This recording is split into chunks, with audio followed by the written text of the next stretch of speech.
Durante el día de hoy vamos a desarrollar la sesión número 3, que se denomina Principios Constitucionales del Derecho Administrativo. En el artículo 209 se definen los principios que rigen la función administrativa. El texto de esta norma es el siguiente.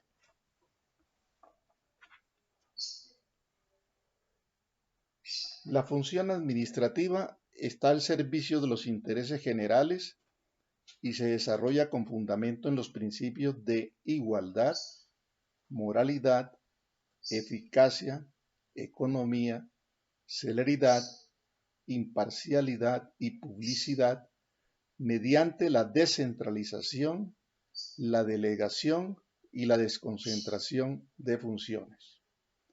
Las autoridades administrativas deben coordinar sus actuaciones para el adecuado cumplimiento de los fines del Estado. La administración pública, en todos sus órdenes, tendrá un control interno que se ejercerá en los términos que señale la ley.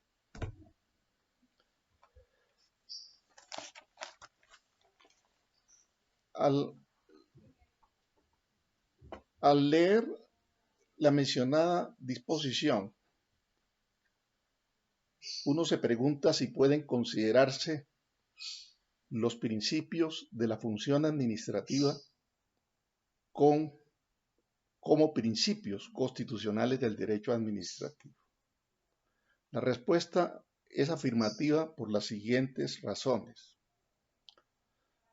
El derecho administrativo es el conjunto de normas que regulan la organización y el funcionamiento de la administración y el ejercicio de la función administrativa, lo cual significa que una parte muy importante del derecho administrativo lo constituye el ejercicio de la función administrativa. En tales circunstancias podemos afirmar, sin temor a equivocarnos, que la función, que los principios de la función administrativa son al mismo tiempo principios constitucionales del derecho administrativo.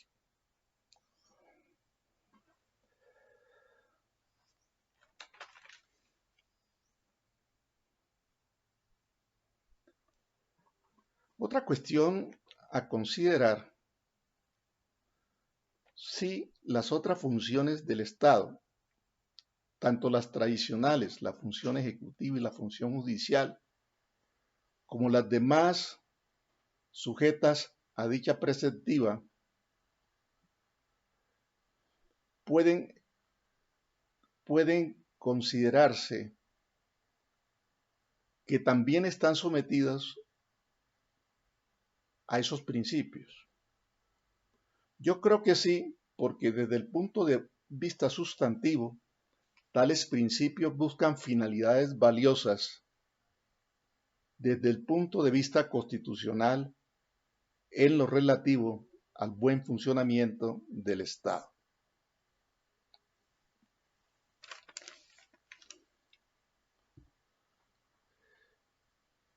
Existen otros principios que están inmersos en diferentes normas de la Constitución política, que también pueden considerarse principios constitucionales del derecho administrativo. Sin pretender ser exhaustivos en su identificación, podemos señalar los siguientes.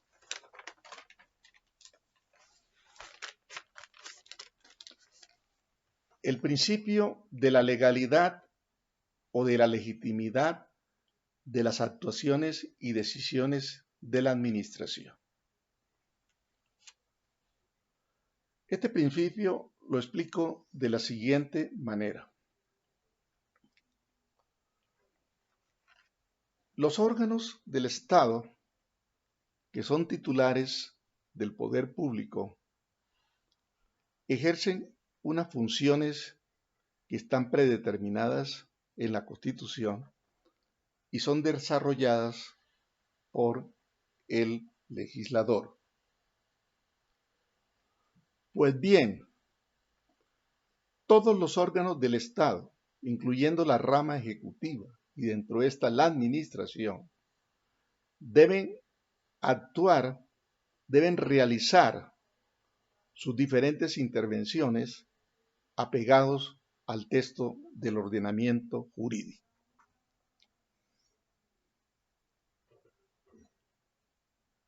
Entonces, la administración, como órgano que es del Estado, necesariamente se encuentra sometida al ordenamiento jurídico. Las autoridades administrativas actúan dentro del radio de precisas competencias que le señala el ordenamiento jurídico constituido por la Constitución, las leyes y los reglamentos. Entonces, si las autoridades administrativas actúan apegadas al ordenamiento jurídico,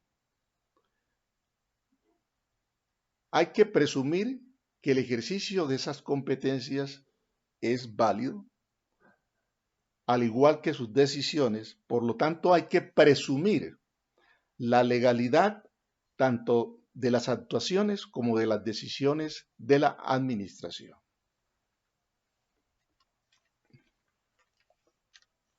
Un segundo principio lo constituye el principio del debido proceso en las actuaciones administrativas. Expliquemos, teniendo como referente las normas de la Constitución, el debido proceso en general. El debido proceso no solamente está contenido, como piensan muchos, en el artículo 29 de la Constitución, sino que el debido proceso se extrae de todo un sistema unitario que se integra con las siguientes normas. Artículo 15. Dice esta norma: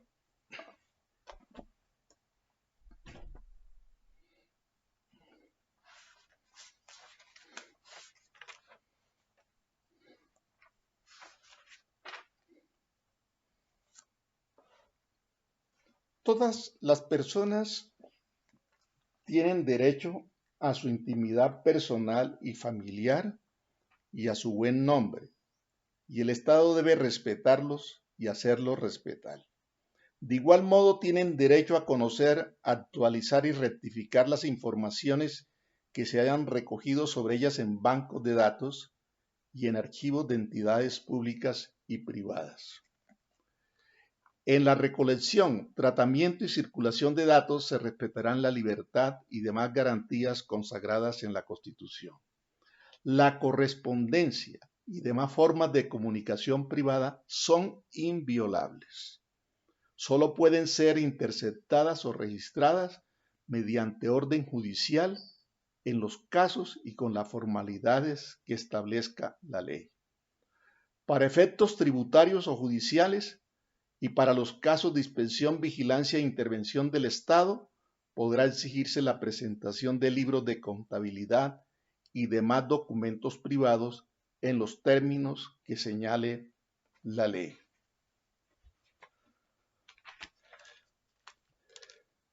Del contexto del artículo 15 de la Constitución se extrae lo siguiente.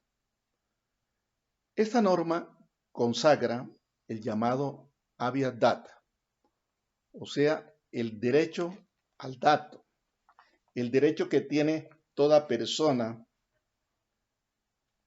de conocer, actualizar y rectificar las informaciones que se hayan recogido sobre ellas en bancos de datos y en archivos y entidades públicas y privadas.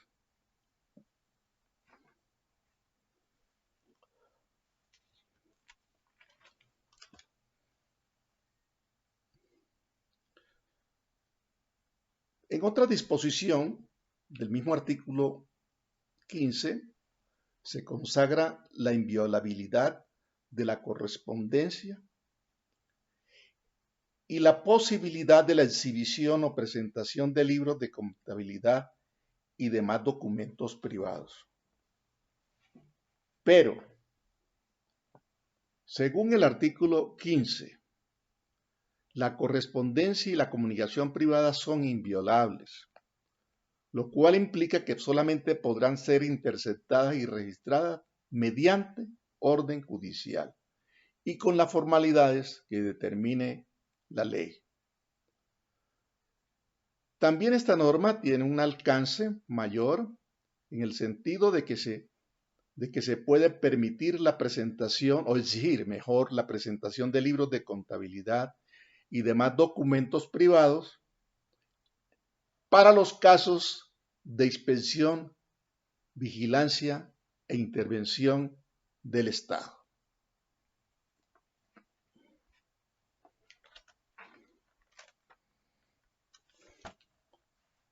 El artículo 28 de la Constitución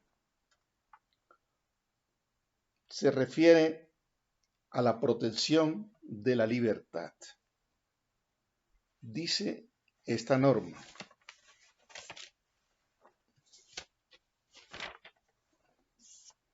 toda persona es libre. Nadie puede ser molestado en su persona o familia, ni reducido a prisión o arresto, ni detenido, ni su domicilio registrado, sino en virtud de mandamiento escrito de autoridad judicial competente, con las formalidades legales y por motivo previamente definido en la ley.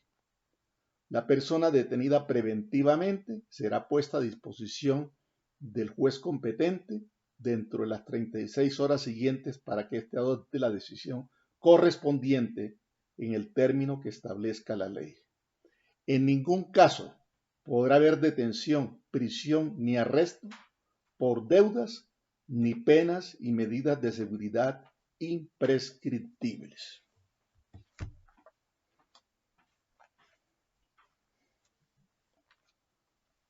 El artículo 29 consagra el derecho al debido proceso.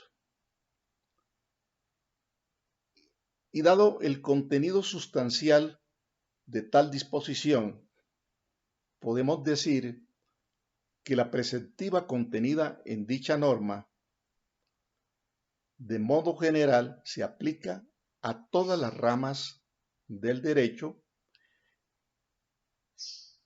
Es decir, esta norma es la fuente constitucional de los códigos de procedimiento que puede expedir el Congreso de la República según el ordinal 2 del artículo 150 de la Constitución.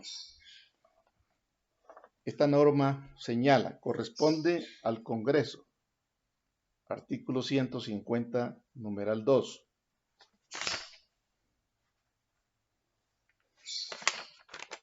Expedir códigos en todos los ramos de la legislación y reformar sus disposiciones.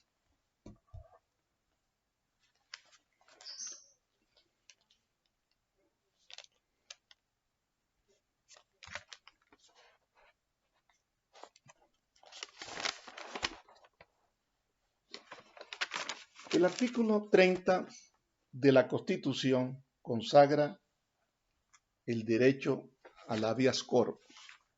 Es una expresión latina y significa tener el cuerpo o poseer el cuerpo para presentarlo ante el juez.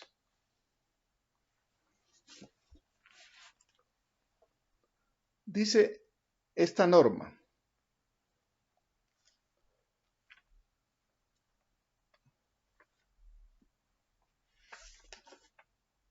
quien estuviere privado de su libertad y creyerle estarlo ilegalmente, tiene derecho a invocar ante cualquier autoridad judicial, en todo tiempo, por sí o por interpuesta persona, el habeas corpus, el cual deberá resolverse en el término de 36 horas. Esta norma merece los siguientes comentarios. En primer lugar, el habeas corpus es un instrumento o un mecanismo constitucional para proteger la libertad. En otras palabras, la tutela de la libertad, la protección de la libertad, se logra mediante la figura del habeas corpus. El habeas corpus, en la medida en que consagra un mecanismo de defensa de un derecho fundamental como es la libertad, debe ser regulado a través, y de hecho lo es, a través de una ley estatutaria, según el artículo 152 de la Constitución Política. En tercer lugar, el habeas corpus tiene como origen o como fundamento que una persona haya sido privada injustamente de la libertad.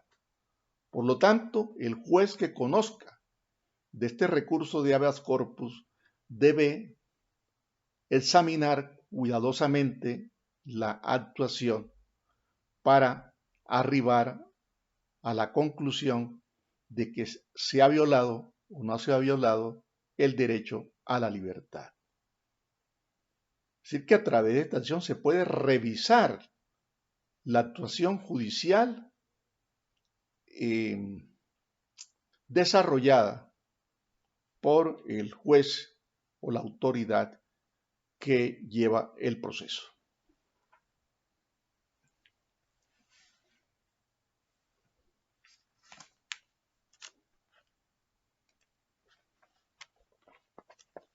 El artículo 31 de la Constitución consagra el principio de la doble instancia.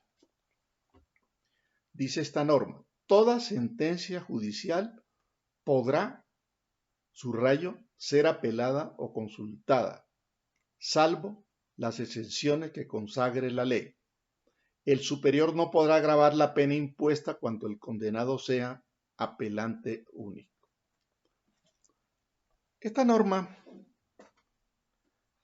prevé la doble instancia al señalar que toda sentencia judicial podrá ser apelada o consultada, salvo las excepciones que consagra la ley. O sea que el principio de la doble instancia no siempre es obligatorio. Yo diría que corresponde al legislador determinar cuáles sentencias judiciales pueden ser apeladas o consultadas y en consecuencia ser objeto de la doble instancia. Pero tratándose de la materia penal, la sentencia condenatoria en materia penal debe, o mejor, es susceptible de ser impugnada ante el superior. O sea que tratándose de asuntos penales, el principio de la doble instancia es obligatorio, es decir, que un superior del juez que decidió el asunto en primera instancia puede revisar la actuación de éste.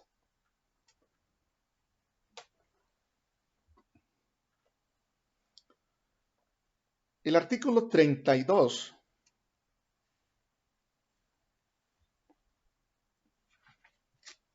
consagra el instrumento de la flagrancia. Dice la norma: el delincuente sorprendido en flagrancia podrá ser aprehendido y llevado ante al juez por cualquier persona. Si los agentes de la autoridad lo persiguieren y se refugiaren en su propio domicilio, podrán penetrar en él para el acto de la aprehensión. Si se acogiera a domicilio ajeno, deberá proceder requerimiento al morador. no considero necesario hacer comentarios a este artículo. El artículo siguiente, el artículo 33, sí es de una importancia manifiesta. En la medida en que consagra el principio de la no autoincriminación y la prohibición de declarar en contra de los parientes próximos.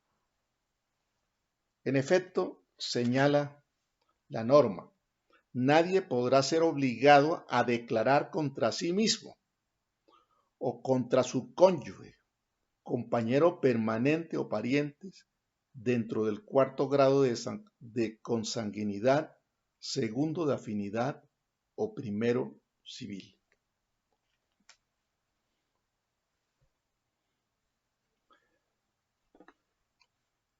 En el pasado, la legislación penal preveía que la persona imputada de la comisión de un delito, cuando se presentaba ante el juez, éste podía exhortarlo para que expusiera todo lo concerniente a los hechos que habían motivado la imputación. La Corte Constitucional consideró que una disposición semejante, en la medida en que contenía una obligación que se imponía al procesado para que dijera la verdad, era inconstitucional. O sea que la indagatoria en ese entonces debía considerarse como un medio de defensa, pero no era obligatorio que el procesado dijera la verdad. O sea que podía mentir, obviamente podía hacerlo, porque, repito, la indagatoria se consideraba un mecanismo de defensa judicial.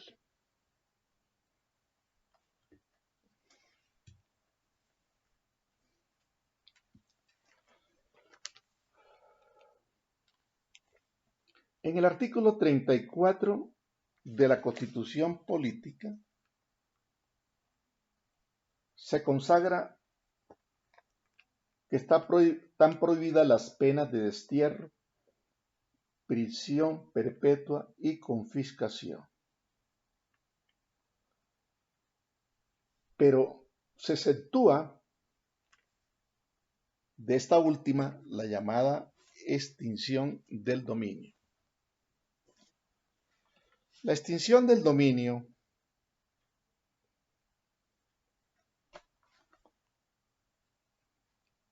prevista en dicha disposición señala: por sentencia judicial se declarará extinguido el dominio de los bienes adquiridos mediante enriquecimiento ilícito en perjuicio del tesoro público o con grave deterioro de la moral social.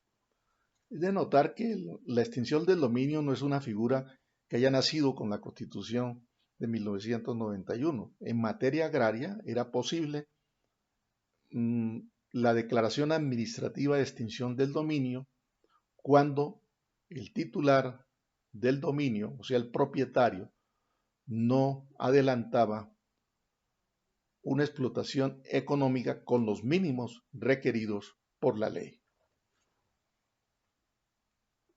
O sea que el artículo 34 consagra una extinción del dominio o de la propiedad por vía judicial, pues la extinción del dominio a que me referí antes por vía administrativa era otra cosa.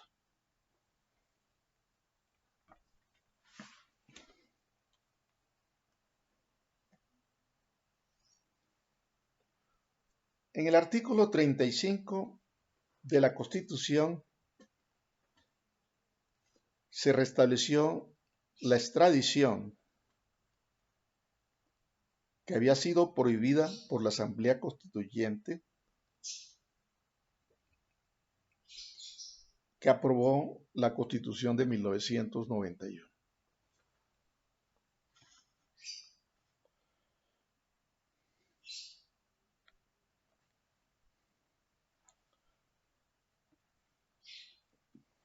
En la Constitución se consagran una serie de disposiciones generales que están contenidas en los artículos 228, 229 y 230. En el artículo 228 se señala lo siguiente.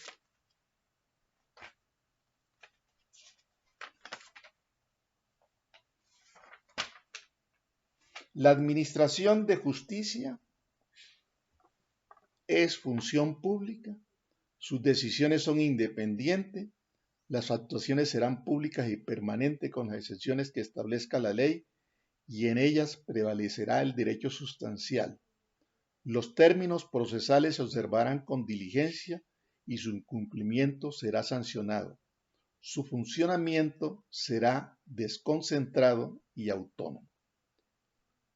Cuando hablé del Estado social de derecho y de los caracteres que lo informan, comenté que la administración de justicia en Colombia,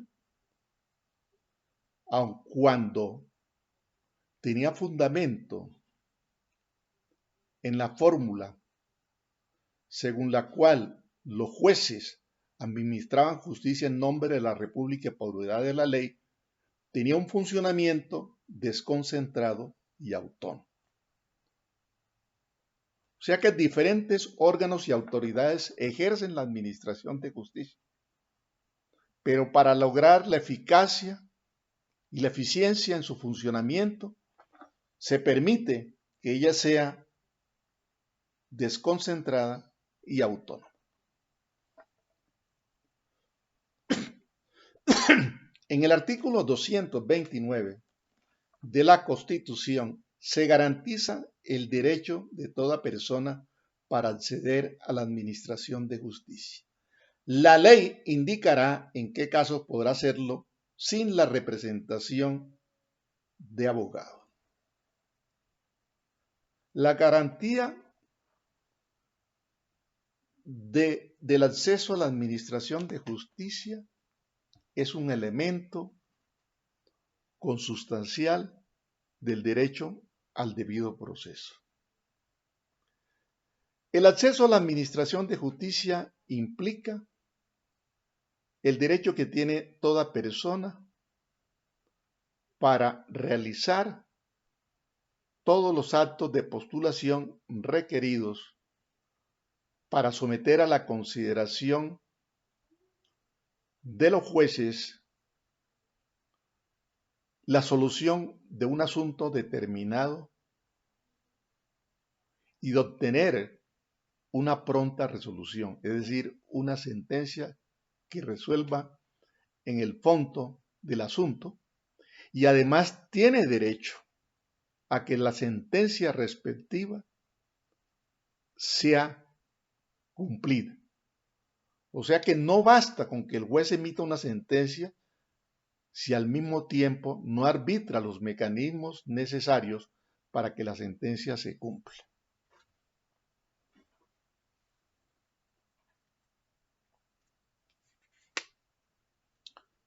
Obviamente el acceso a la justicia en materia penal supone que el procesado, dentro de un proceso penal, tiene derecho a que sea vinculado al proceso con el fin de que realice los actos procesales de defensa que, de acuerdo con el Código Penal y de procedimiento penal, sean pertinentes. Finalmente, dentro de las disposiciones generales de la Administración de Justicia, tenemos el artículo 230, cuyo contenido ya expliqué.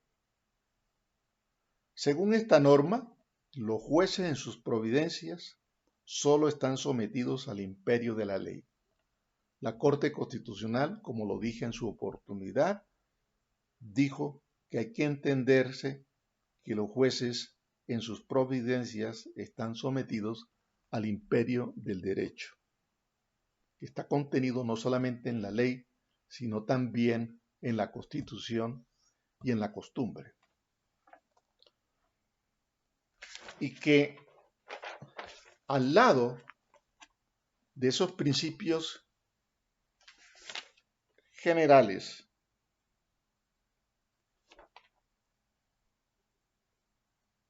también existen criterios auxiliares aplicables a la actividad judicial, como son la equidad, la jurisprudencia, los principios generales del derecho y la doctrina.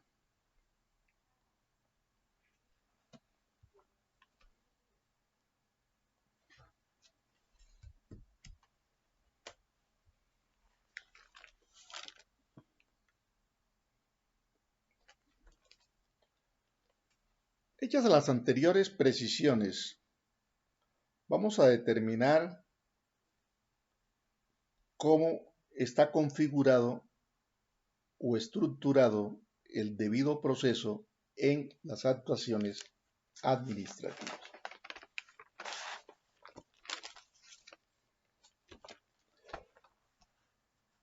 Lo primero que debemos definir y precisar es lo siguiente: ¿qué es una actuación administrativa?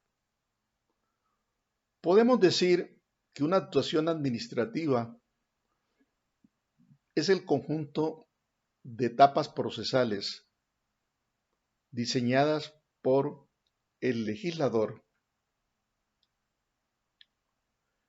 que deben ser observadas por los órganos administrativos y que conducen a la expedición de un acto administrativo.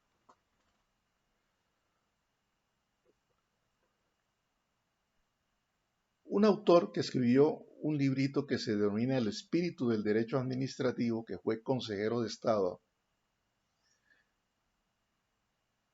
hizo una distinción que para mí es muy importante para la praxis del derecho administrativo. Él se refería a las actuaciones administrativas de carácter jurídico y a las actuaciones administrativas de carácter material. Y señalaba que las actuaciones jurídicas que conducen a la expedición de un acto administrativo son bien diferentes de las actuaciones materiales de la administración, a través de las cuales ella persigue una finalidad determinada. O sea que las actuaciones administrativas de carácter jurídico no son otra cosa que procedimientos administrativos. Las actuaciones materiales que no encajan dentro de etapas o procedimientos precisos y determinados por la ley, dado su gran número, dado la ocurrencia múltiple en que ellas se suceden, pues no tienen establecido un cauce jurídico para su desarrollo. Pero de una actuación material de la administración se puede derivar una responsabilidad.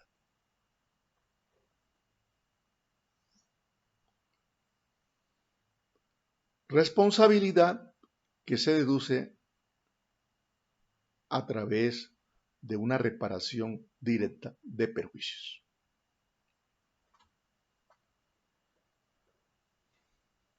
También pueden existir, y es mi concepto, Actuaciones jurídicas de naturaleza administrativa cuando la administración celebra los llamados contratos estatales. O sea que esa actuación va a conducir a la celebración de un contrato, no como ocurre en las actuaciones administrativas jurídicas ya mencionadas, en que lo que se busca es la expedición o la producción de un acto administrativo.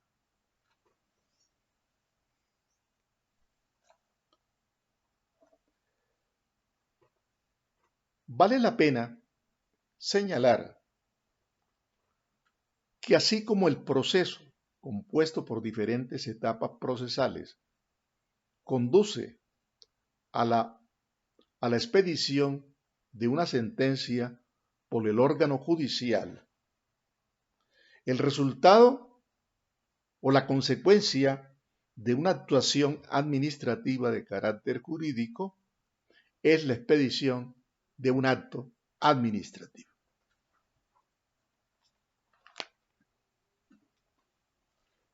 Vamos ahora a explicar de qué manera en las actuaciones administrativas se da prevalencia a los intereses públicos y sociales frente a los intereses particulares o privados del administrador, del administrado.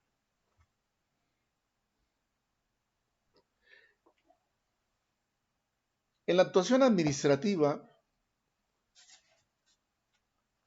aparecen dos intereses contrapuestos. Los intereses de la administración, que es la titular de los intereses públicos y sociales, y los intereses del particular, que son de naturaleza privada. ¿Cuáles intereses deben prevalecer? Pues los intereses públicos y sociales frente al interés particular del administrado. O sea que se presenta una situación de desigualdad, por cuanto a la administración, dentro de una actuación administrativa, para hacer prevalecer esos intereses públicos y sociales, expide un acto administrativo que vincule y obliga jurídicamente al administrado. O sea que a través de ese acto administrativo la administración dice lo que es derecho sin necesidad de acudir ante el juez. En cambio, en las relaciones privadas, la imposición de una obligación tiene que obedecer o bien a una disposición legal o también a un acuerdo entre partes. Los particulares, un particular no puede imponer a otro una obligación de manera coactiva, como sí lo puede hacer la administración.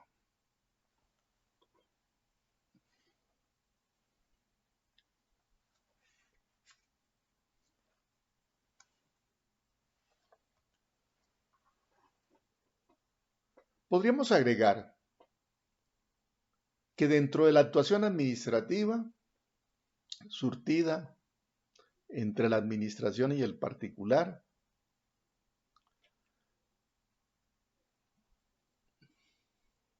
se presenta una situación de desigualdad, obviamente. O sea, el particular está sujeto a la actuación de la administración y a la imposición de obligaciones por vía administrativa, que incluso puede la administración ejecutar de manera coactiva. Pero esa situación de desigualdad entre la administración y el particular se ve compensada cuando el particular acude en demanda ante la jurisdicción de lo contencioso administrativo en ejercicio de los medios de control previstos en el Código Administrativo y de lo Contencioso Administrativo, CEPAC. En el proceso judicial contencioso administrativo ya sí se restablece el principio de la igualdad, porque procesalmente son iguales tanto la administración como el particular demandante o demandado.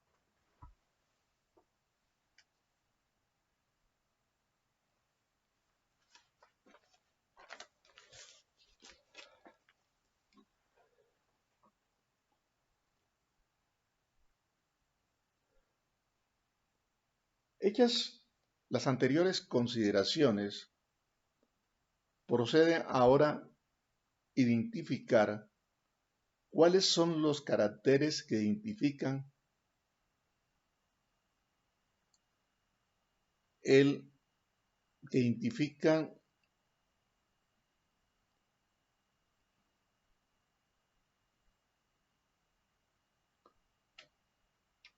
¿Cuáles son los caracteres que identifican las actuaciones administrativas?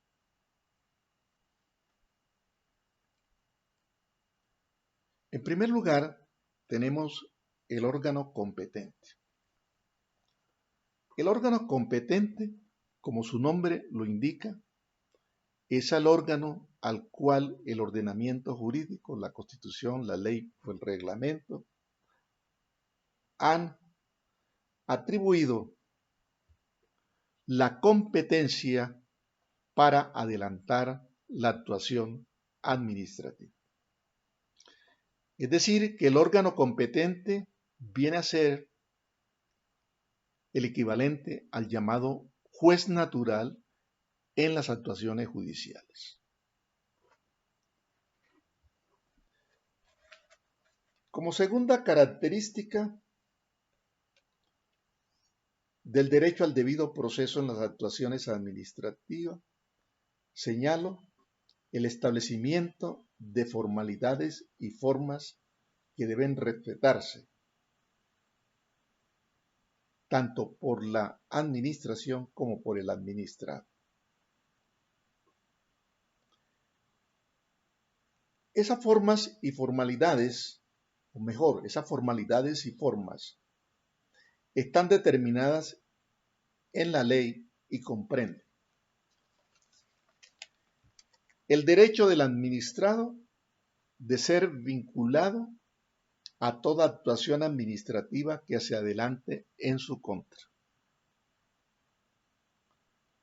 O sea que siempre que una actuación administrativa sea susceptible de lesionar los derechos e intereses de una persona, ésta tiene el derecho a que se le vincule a la correspondiente actuación para que ejerza su derecho a la defensa. El derecho a ser oído, que implica el derecho a la defensa, el derecho de aportar pruebas, el derecho a contradecir las pruebas que se presenten en contra del administrado, el derecho a que no se incorporen en la actuación pruebas ilegales o ilícitas, y el derecho a conocer e impugnar las decisiones de la administración mediante la utilización de los correspondientes recursos que haya establecido el legislador. Voy a detenerme en el derecho que tiene el administrado de que no se incorporen a la actuación pruebas ilegales o ilícitas. Según la jurisprudencia de la Corte Constitucional, del Consejo de Estado y de la Corte Suprema de Justicia, especialmente de su sala penal, una cosa es la prueba ilegal y otra cosa es la prueba ilícita. La prueba ilegal es aquella obtenida con violación del derecho al debido proceso, como lo señala el inciso final del artículo 29 de la Constitución Política, según el cual es nula de pleno derecho la prueba obtenida con violación del debido proceso.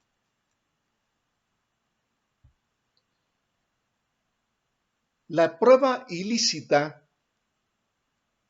es aquella obtenida con violación de los preceptos de la Constitución Política.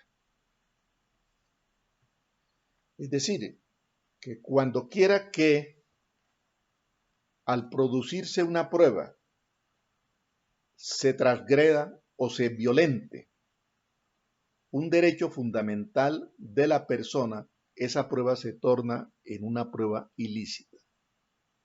Y la consecuencia es que esa prueba ilícita no puede ser tenida en cuenta para adoptar la correspondiente decisión. Dicho de otra manera, en presencia de una prueba ilícita, el juzgador o la administración deben excluir la prueba de la actuación. Es decir, no la pueden valorar, no la pueden tener en cuenta.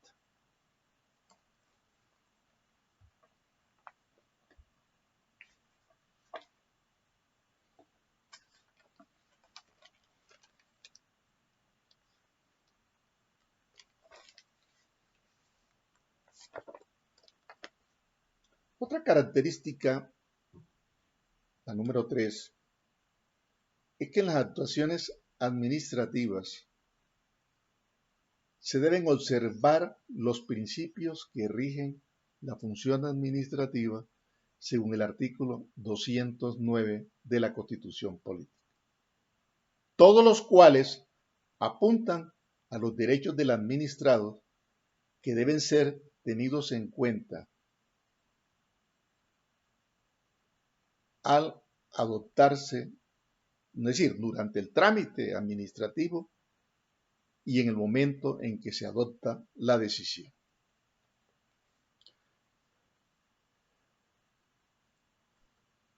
En cuarto lugar, hay que anotar como característica de las actuaciones administrativas de carácter sancionatorio, es decir, procesos disciplinarios o correccionales. Se deben tener en cuenta los siguientes principios propios del derecho penal. Los principios de legalidad y tipicidad de la conducta que se pretende sancionar. Debo anotar, sí, que cuando se trata de juzgar y sancionar faltas disciplinarias, el principio de legalidad y tipicidad no tiene la misma connotación, la misma fuerza, el mismo rigor que se presenta cuando se trata de la tipificación de un delito, de un ilícito. ¿Por qué? Porque se considera que los tipos de falta de naturaleza administrativa pueden estar contenidos en preceptos muy generales. Por ejemplo, es falta administrativa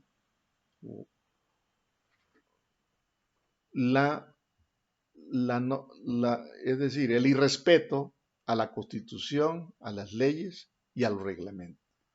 Fíjense que no hay una precisión conceptual en torno a la determinación de la falta, es decir, de la conducta que puede ser objeto de sanción.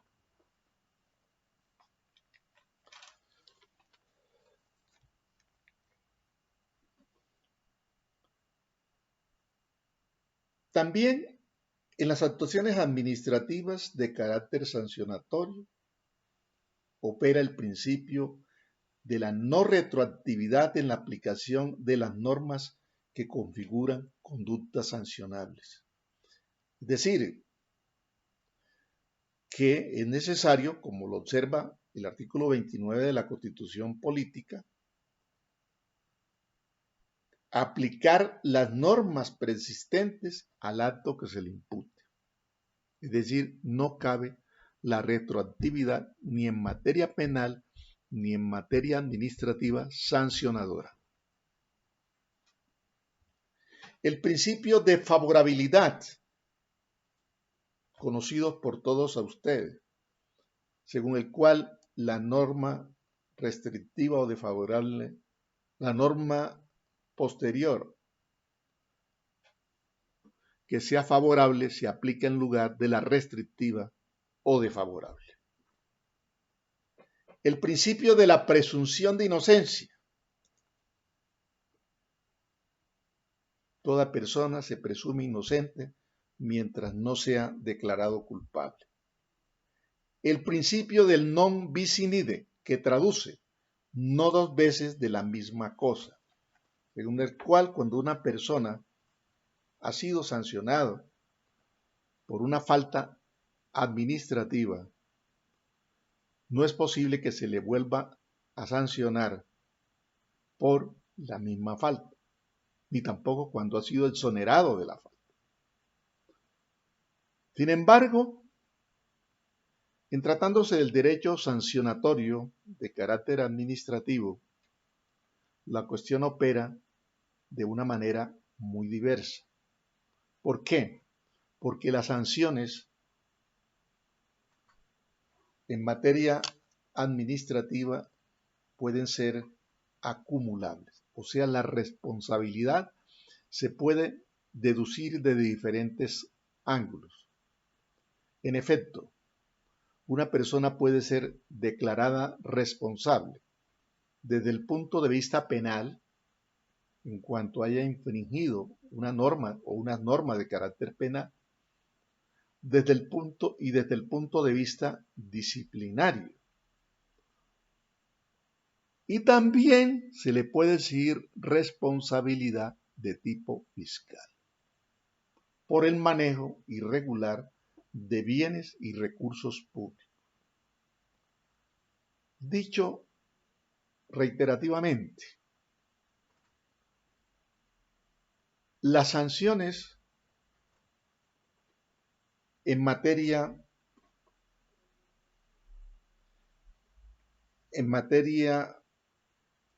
punitiva pueden ser acumulables con respecto a un determinado servidor público. Es decir, que al servidor público se le puede exigir responsabilidad penal, responsabilidad disciplinaria y responsabilidad fiscal.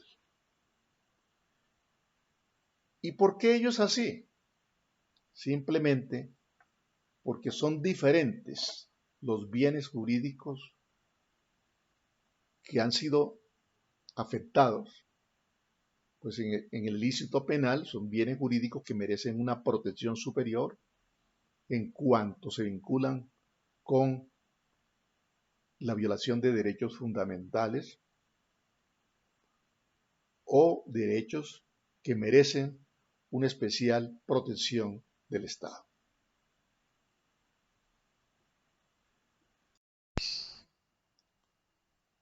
Alumnos, decreto un receso, doy por finalizada la parte 1 de la sesión 13. Posteriormente vamos a desarrollar la parte 2.